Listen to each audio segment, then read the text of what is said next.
Salutare! A venit vremea pentru upgrade-uri și primul upgrade, bineînțeles, va fi un crash bar, ca să-mi protejeze motocicleta în caz de o să o scap. Ceea ce o să se întâmple cel mai probabil, sper doar să se întâmple pe o suprafață moale, adică nu pe asfalt. După lungi căutări, m-am hotărât la un model și anume la Hit Bunker. Este un crash bar foarte solid, l-am ales în ciuda greutății sale de aproape 7 kg, pentru că mi s-a părut cam cel mai solid de pe piață. Acesta este conținutul pachetului, cele două cadre metalice, cele două plăci de fier care vin montate sub far, șuruburile și instrucțiuni de utilizare, bineînțeles, și instalare, mai precis spus. Cred că sunt fabricate în Bologna, însă calitatea pare una a fi foarte bună.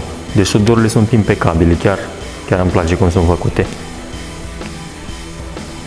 Pentru început trebuie să desfac șuruburile acestea două de jos, acestea două de sus și acestea două de aici. Deci practic se prinde în 3 prinderi aici, pe dreapta și pe stânga motorului, și sub far vin montate aceste două table, chiar aici unde sunt șurubelele astea două. Nu știu dacă se vede exact, dar o să vă arăt când montez. Foarte simplu de montat, nimic deosebit, doar să știi să strângi un șurub, pe românește. Ok, pentru început o să desfac șurubelele astea magice ca să îmi fac loc pentru crash barul ăsta magic. Deci, desfac primul 12, slăbesc șuruburile, le desfac de tot. Sper să pot să desfac și de aici, de dedesubt. Am văzut pe internet, chiar pe YouTube, la un băiat că a desfăcut carenajele astea din plastic și sincer chiar nu le-aș desface, chiar nu am chef de așa ceva. Sper să pot să desfac de dedesubt. Nu știu dacă se vede, dar văd că au Loctite pe ele, deci o să le dau și eu cu Loctite. Ia să desfacem și sus acum. Astea sunt chiar la motor. Strâns, nu glumă. Deci pot să folosesc cheia asta ca să nu stric clichetul. Mamă! Aici cu siguranță pot să desfac. Văd că este loc. Cred că în cealaltă parte nu prea este loc. Acum depinde cât de lungi sunt șuruburile. Dar aici cu siguranță pot.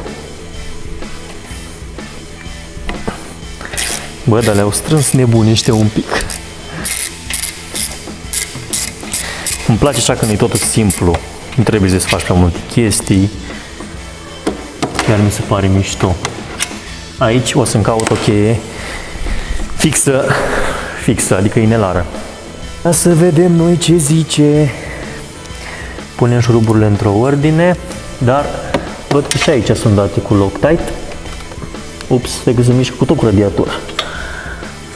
Sau cu ceva.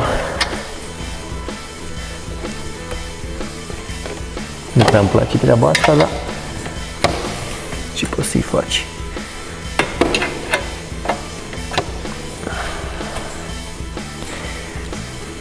Bun, și după aia trebuie să desfac sub far. După cum vă spuneam, sunt două șuruburi și trebuie să prind clemele alea. Nu pot să montez ăsta până nu e normal, sau de fapt ba da, dar trebuie să montez întâi plăcuțele două. Deci așa vine nebunul ăsta, nebunelul ăsta. Arată super mișto, mie chiar îmi place, sincer. Din păcate văd că trebuie să renunț la șuruburile originale, ceea ce mie nu-mi place deloc. Ăsta e șurubul scos de sub far și o să fie înlocuit cu ăsta, presupun. Și rămân doar bucșile astea de ghidaj, cred. Da, vedem. Da, nu știu dacă se vede mare lucru aici și nu știu ce relevanță are, dar eu vă arăt oricum. Deci sunt două șuruburi aici, care la fel trebuie desfăcute. Bă, dar au strâns ăștia, frate, de la Yamaha. Nu s-au gândit că o să vină un berbec ca mine care se pune să desfacă tot, a? Nu s-au gândit săracii. Oricum, motocicleta pare super țeapănă. Nu știu dacă am mai zis în alte videouri, dar chiar mi se pare super robust, nu știu, țapănă pe românești. Acum să montez tăblițele astea magice. O să încerc să pun înapoi și bucșile care le avea. Odată una sus. De fapt trebuie să le pun pe amândouă odată că e belea.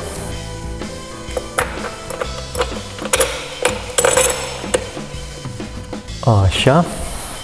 Deci pun bucșa.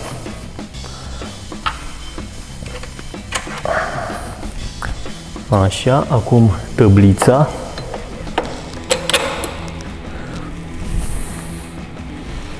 Și șaibele și piulițele, care sunt cu autoblocare.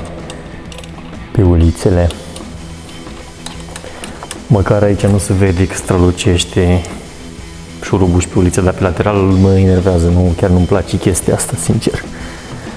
Nu sunt eu acum mare fixist, dar era mișto dacă erau negri, așa ca să fiu și eu un pic critic. Se găsesc de cumpărat, da, cred că e ora 10, cine mai să mai cumpere la ora asta? Bun, toate șuruburile, apropo, le strâng după ce montez tot. Acum vin cu crash barul vieții, da, așa vine. Ia să vedem noi cum facem cu șuruburile.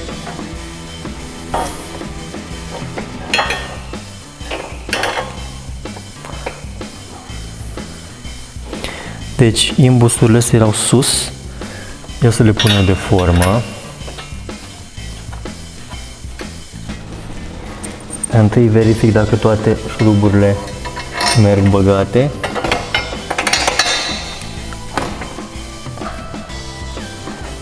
Așa, aici, odată, aici văd că trebuie un șurub destul de lung, că înțeleg de ce atât de lung.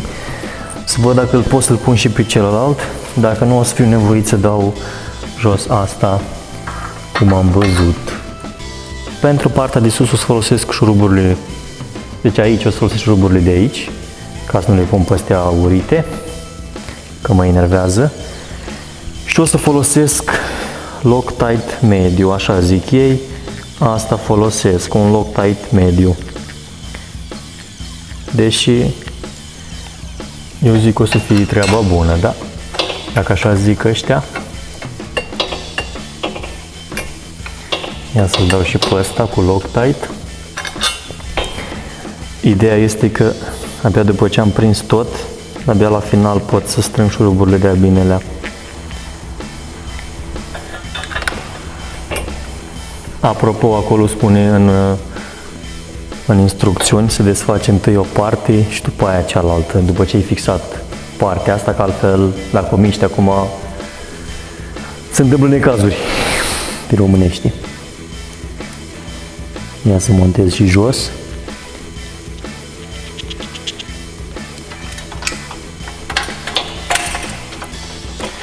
Și aici mi se pare cam lunguț ăsta, da? Dacă așa zic, Bosch ăștia de la Yamaha, scuzi, polonezii ăștia de la HID. Așa. Oricum, după cum spuneam, pare foarte solid ăsta.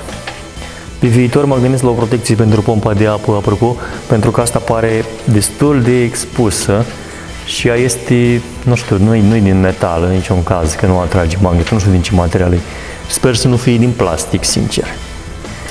Bun, și acum aici e beleaua cea mai mare, să montez, pentru că altfel o să trebuiască să dau jos asta și chiar nu am chef, nu prea vreau să fac chestia asta. Dar hai să vedem dacă merge. Totuși sunt foarte lungi astea, da? Dacă așa zic ăștia.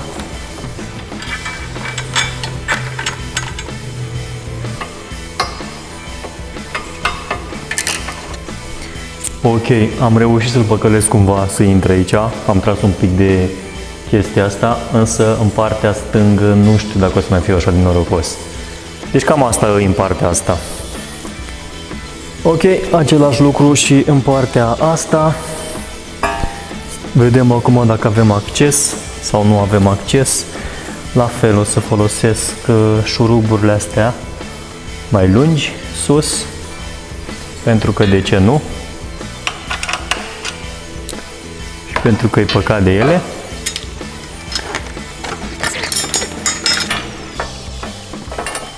Le pun deocamdată provizoriu până fixez ca lumea. Bun. O să încep direct cu partea grea. În caz de ceva să pot să dau jos partea asta. Ia să-i punem Loctite. Deși nu cred că o să desfacă astea ce naiba, dacă nu desface la Harley-ul meu care are vibrații din nebunești. La asta sigur nu se desface.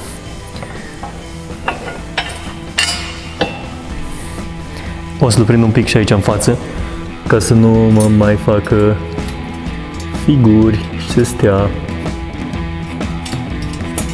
stea măcar un pic aici, să nu mă mai deranjeze și să vedem noi ce zice ăsta micu.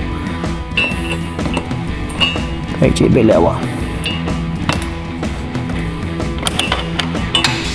Da, văd că merge și aici.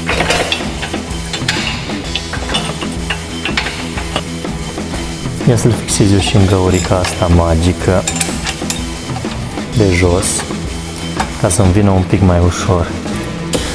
Da, sincer m-am chinuit un pic, a fost chiar greu, dar decât să dau aripile astea jos, mai degrabă așa. Ok, acum să le să le coafez și pe astea. Tot așa le dau cu Loctite și le înfiletez aici la motorașul ăsta drăguț. Aici este și prinderea la motor. Cam ciudat, e fixă, adică e o bucată de tablă care mai susține motorul, nu știu exact ce e acolo, dar mă rog. Mă bucur că am putut să pun șuruburile astea negre sus aici, pentru că mi se pare că arată mult mai mișto cu ele. Tot așa le apropii și după ce fixez acolo sub far, ca lumea, le strâng de-a binelea. Cam acesta este rezultatul final. Foarte, foarte mișto. După cum spuneam, acoperă o parte foarte mare din motocicletă, deci asigură o protecție, pare foarte solid. Aici se poate monta o gentuță din aia așa micuță. Da, e ok cu toate țevile astea pe aici. Nici montajul nu a fost foarte greu, chiar a fost foarte simplu. Cam asta e. Cam asta a fost. Este ora 10, am terminat, nu știu, cred că mi-am dat în jur de o oră. Sunt foarte mulțumit de rezultat, chiar îi schimb aspectul motocicletei. Acum pare mai masivă, nu știu, acum mă face să mă gândesc la Africa Twin. O să mă opresc aici și o să revin cu alte upgrade-uri. Până data viitoare, să auzim numai de bine și să ne vedem în siguranță pe asfalt.